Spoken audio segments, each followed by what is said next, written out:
Hello guys, what's up? So in this quick video I'm going to show you how you can get this comic book filter on Snapchat. So this is the filter. Let me remove this first. Okay, the filter is gone. To get this filter on Snapchat, what you can do,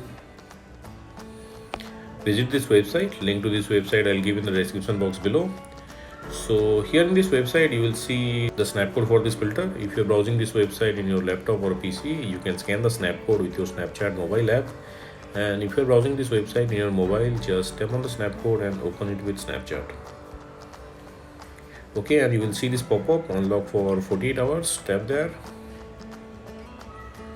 Okay, and that's it, you got the filters. So that's it guys. Likewise, you can get this comic book filter on Snapchat. So thanks for watching the video guys. See you in the next video.